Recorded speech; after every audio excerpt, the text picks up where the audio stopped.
And some solved problems for chapter 21. Very hard concept is that of induction. If you think about this magnet for a second, it's going to have a magnetic field that's going to be coming out of the north end, kind of be wrapping around, coming into that south end. Take a look at this loop right here. If we were to take this magnet and start putting it into this loop, then it's going to be increasing the flux. Nature doesn't like that. Nature says, I want to oppose this change, and so I'm going to essentially try to create a magnetic field that's in this direction right here. Now, how do I get that magnetic field? What you can kind of do is say, let me just take a look at this wire right here. I'm going to point my thumb in this direction.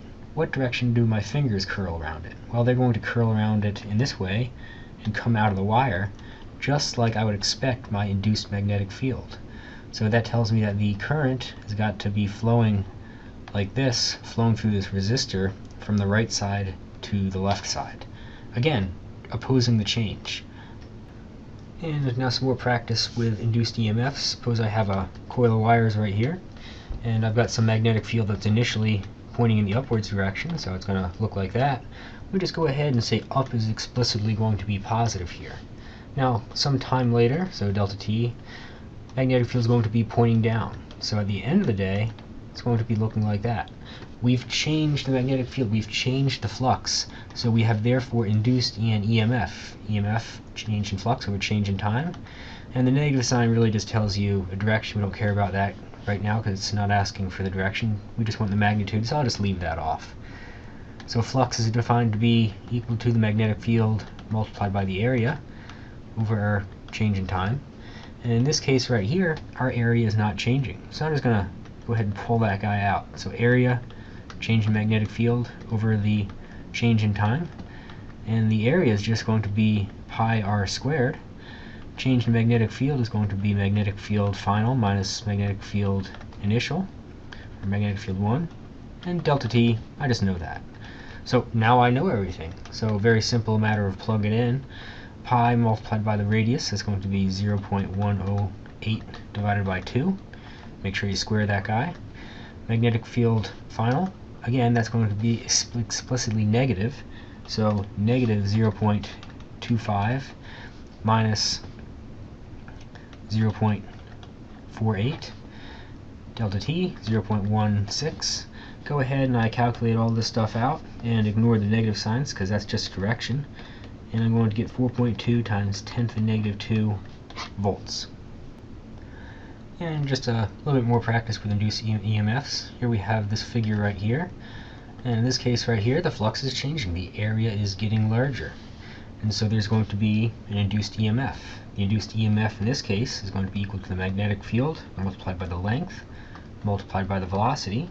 So 0.8 Tesla multiplied by the length, 0.12 meters, and 0.18 meters per second.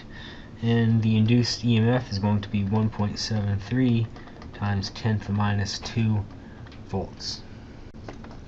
And some problems with transformers. Transformers are relatively straightforward. Takes a primary voltage, turns it into a secondary voltage simply by having a different number of turns. We're told that number of turns in the primary is 148, and we're looking for that in the secondary, so kind of listed all that. Forgot my units. Very simple relationship. The ratio of the voltage of the secondary to the primary is going to be the same as the ratio of the number of turns. So this is what I'm interested in, so a little bit of algebra later tells me that the number of turns in the secondary is going to be equal to the number of turns in the primary, and then the ratio of the voltage in the secondary to the voltage in the primary. So 148 multiplied by the voltage in the secondary, 13,500, divided by 117. So the number of turns in the secondary is going to work out to be 17,077 turns. And lastly, some application of power in a transformer. We know that the output voltage is going to be 12 volts. So that tells me that I'm looking at the voltage in the secondary there. It tells me the input current is 12 amps, so that's going to be the current of the primary. This is a 95 watt transformer, so the power is going to be equal to 95 watts. one thing to keep in mind is this is going to be the power in the primary as well as the power in the secondary. Really, this is about conservation of energy, because power is just energy over time. Now what I'm interested in is this a step up or a step down transformer? Is the voltage higher in the primary or higher in the secondary? So I need to find out what the voltage in the primary is. I know I can write the power is going to be equal to the current multiplied by the voltage, both of these in the primary. So the voltage in the primary must be equal to the power rating of this transformer divided by the current on the primary side. So 95 watts divided by 25 amps. That's going to give me a voltage of 3.8 volts. So that tells me that this is going to be a step up transformer, because I'm taking my 3.8 volts and I'm stepping that up to 12 volts. Now I'm looking for the what factor it changes the voltage by. Very simple. Voltage in the secondary relative to the primary is going to be equal to 12 volts divided by 3.8 volts. So it's going to step it up by a factor of 3.2. And now some solved problems for chapter 22.